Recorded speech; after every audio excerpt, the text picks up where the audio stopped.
What's up, ninjas? Hiya! And welcome to today's movie review. What movie are we doing? Today's movie is The 9 Deaths of the Ninja. It is the last one we're doing that is a Sho Kosugi American-made ninja movie. That being said, it's only loosely a ninja movie. We'll get into that a little bit. It's really more of like a military movie with a ninja in it. But anyway, we're going to roll out the trailer for you. So check that out and we'll be back in a minute to talk about it. Sho Kosugi, Ninja Master, Ninja Warrior, Ninja Terror, is now the Ninja Vigilante in 9 Deaths of the Ninja. On the ground, in the air, underwater, in the city, in the jungle, in disguise, against an army, against a Hulk, and facing the challenge of the deadliest dark ninjas on Earth, Sho Kosugi, the modern master of 1,000 deaths, is the Ninja Avenger in the motion picture that's 9 times more exciting, more explosive, and more destructive than any ninja adventure before. A cat has 9 lives. Sho Kosugi has 9 deaths in 9 Deaths of the Ninja. Okay. Well, that was the trailer. As you may or may notice, like I told you, it's not really so much a ninja movie. So if you go into it thinking you're going to see something like the other movies that we've reviewed up to this point, you're going to be a bit disappointed, I think. It's extremely cheesy. It's extremely corny. When you see the first introduction credits and the music starts playing and the lady starts dancing, I guarantee you'll want to turn it off. I was like, what did you get me into? Yeah, it's like, very, very strange, thick of the 80s cornball crap. Pretty bad. So the movie is about this bus full of, they're not all school kids, tourists. They're touring, I believe it's Manila, so it's the Philippines. And this drug warlord hijacks the bus and takes everybody captive. And so Sho Kosugi and this other guy and this lady are on this special team to go in and rescue the hostages. It also has Sho's sons, of course, Kane and Shane. And Kane might be the very best part of this movie because he's got some little antics that he pulls. He was my favorite part of the whole movie. Honestly, this movie had more comedy elements than ninja elements in it. It really did. It did. So, they do, of course, go in and rescue him and blah, blah, blah. But,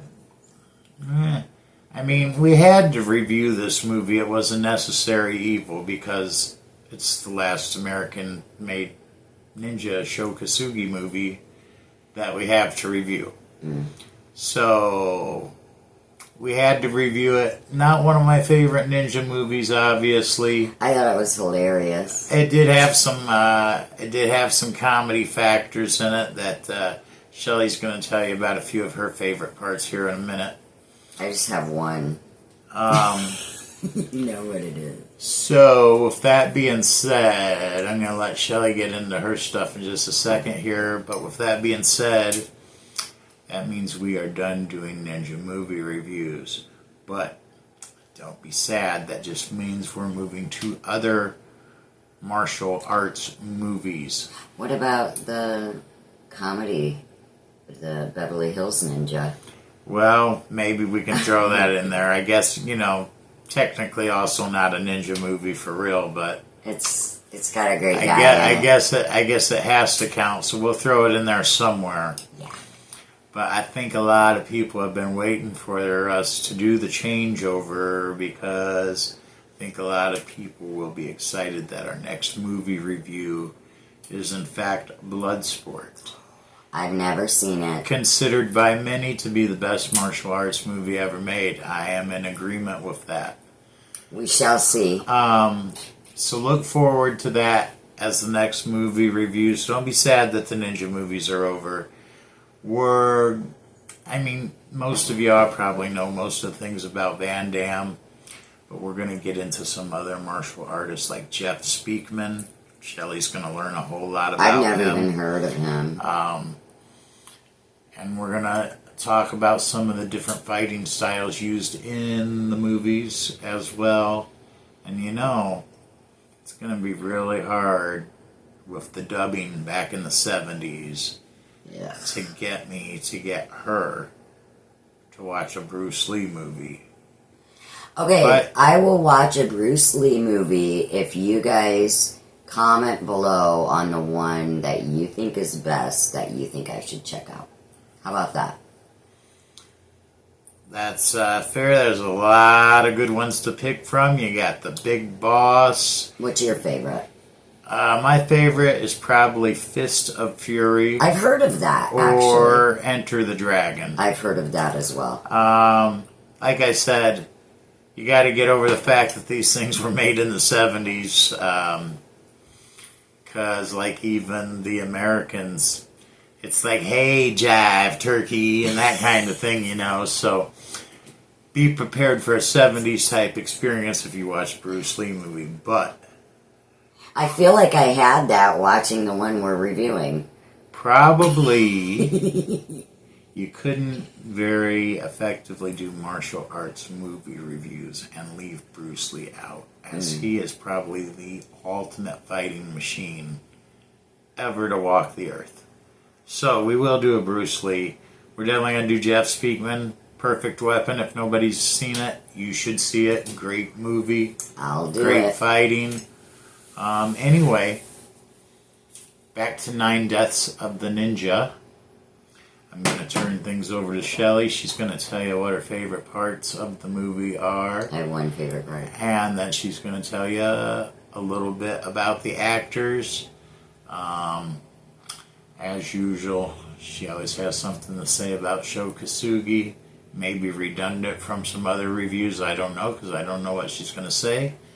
But Most of it is from what we've gone you over. know, you can't New stuff. You can't say anything about ninja movies without Sho Kosugi's name entering the picture. Or even Kane, for that matter, Kosugi. So, it's worth hearing more than once, probably. So, without further ado, I turn it over to you. Thank you. All right, we got a couple of facts about Sho Kosugi. Did you know he began training in karate at age 5, and he became the All-Japan Karate Champion by age 18. He also studied judo, kendo, and other martial arts. He taught martial arts in Japan and Los Angeles, including at his own Sho Kosugi Institute. And then I have a fun fact. A fun fact. About Sho and the movie. Okay. Did you know that Kosugi designed some of the weapons that were used in the movie 9 Deaths? I did not. Yep. So there's a little fun fact about him. Alright, I've got... The movie also starred Brent Huff. The character he played was Steve Gordon. Brent Huff is best known for his recurring roles in Shameless, The Rookie Feds, Pensacola, Wings of Gold, and Black Scorpion. He has acted, directed, and written many other projects. I felt like that guy had probably done some other work in some other movies. There were a lot. He looked familiar from the IMDb. 80s, but I couldn't really pinpoint anything that I knew him from. But I Yeah, felt like he looked familiar. yeah, I felt like he was one of those generic 80s actors that I'd seen in some other movies or whatever. Yeah. The woman that starred in it, her name is Amelia Lesniak, and her character was Jennifer Barnes. She's an actress slash producer, and she is best known. She was in Scarface. I didn't know that. Star Trek, Deep Space Nine, and Hits. And she's also been in numerous TV shows, like too many to list here. A bunch of them, But huh? she has cred, so she's good. Let's see. Oh, did you know that the movie was marketed as an action film, but it is often considered a comedic, almost intentionally bad film. It has gained quite the cult following for its unique blend of action, comedy, and campiness. I could easily see it being labeled a comedy, certainly. Kind of reminds me, kind of like, Rush Hour, one of those that Jackie Chan's in. Yeah, because it has some It's a comedic- comedy, but it has martial arts in it. Yeah, it has a lot of action, but it's really funny, and cheesy in little ways. Okay, I don't know if you guys know this. I know you do. Fun fact, also, this movie shows young sons, Kane and Shane Kazugi. And Kane is hilarious. He is a spitfire. As in this usual. movie. As usual. I want to adopt you, Kane. I don't care how old you are. He's adorable. But also, speaking of, if you want to check out a grown-up Kane Kazugi, check out Ninja 2, Shadow of a Tear. And this Great movie. We reviewed it. We reviewed it. Maybe a month ago. Yeah, and I'll put the link for our review in the description. Also, Ninja 2, Shadow of a Tear stars Scott Atkins. And if you haven't watched He's great. If you haven't watched our reviews on the movie Ninja or Ninja 2 Shadow of a Tear, Scott Atkins is awesome. I believe when we were speaking earlier today, you told me even that Kane Kasugi had a lot of positive things to say about him. Well, it's funny you should mention that, because would you like to know what Kane Kazugi said about working? Yeah, I know you told me a little bit, but I didn't get the full spiel. Okay, well, this is what Kane Kazugi said about working with Scott Atkins on Ninja 2 Shadow of a Tear. He says, quote, "Scott is cool. I was a little nervous at first. I was really looking forward to working with him. I'd been hearing about him for the longest time. Isaac always wanted us to work together. I've seen his work. There's no one who can move like him, especially a non-Asian action actor. I've always wanted to work with someone who can actually move, who isn't a stuntman. It was exciting. I was thinking, shoot, I better start training because I don't want to get my butt kicked by him. Isn't that funny? He's really down to earth. Before the movie started, he sent me an email saying, let's do a great action scene together. He's really easy to get along with. He's the star of the movie. I should be the one going up to him, but he's always coming up to me, making me feel like I'm at home. It's really rare." And that was an excerpt from an interview from outlawvern.com, interview with Vern. So that's right. where that came from. Yeah, Scott Atkins, cool guy. I mean, as far as I know, I'm just a simpleton or whatever, but he definitely does some great action scenes in some movies, so. Yep. And that's all I have for that. Do you have anything to add? You My favorite Yeah, part. I was going to say, you didn't tell us about your favorite part of the movie. That's how we're going to close this out then. Okay. My favorite part is when I forget the bad guy's name. Do you know it? I don't remember. I don't know. There's this villain, okay, and he opens his mouth, and little Kane puts a firecracker or dynamite or something in his mouth and closes it, and then the guy just falls flat, and all you see is they pan down to his butt, and there's a big explosion, black out of his pants. So yeah, my son and I were dying. It was a butt explosion. Yeah, a butt explosion Hilarious. is always hilarious. Oh, and then Kane, he's always up to his little antics. He borrowed his brother Shane's pet spider and put it down a guard's neck so he got bit to distract him for his dad. So he was always like, I don't remember like all the little things he did, but he was a joy to watch. Like, funny stuff. So if you guys haven't checked out the movie, check it out. Just even for a laugh. But it's got a lot of good action too, actually. But it it's does very have cheesy. good action. Very cheesy. I would just hate for you to watch Enter the Ninja and Revenge of the Ninja and expect that type of movie coming in, because it's not. No. It is not. But it's entertaining nonetheless. So that is our review on 9 Deaths of the Ninja. And we will see you on our next review for Bloodsport, which I actually think Shelley's going to love because it's based on a true story, and she loves...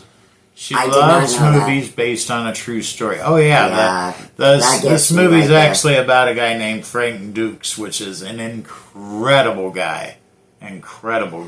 Very, very accomplished guy. So now I'm even I think more you guys, looking forward to I seeing think you guys, even if you haven't seen it yet, you should watch it between now and then. And I think you're gonna love it, even though it's from the late '90s, I think. Maybe even early 90s. I don't remember. I'm getting old. All this stuff gets jumbled up. Mm-hmm. But I think it's a really great Van Damme movie, so we'll see you next time for that. And don't forget to please like, subscribe, and share. And until next time, this is Sensei Daniel saying, Hiya!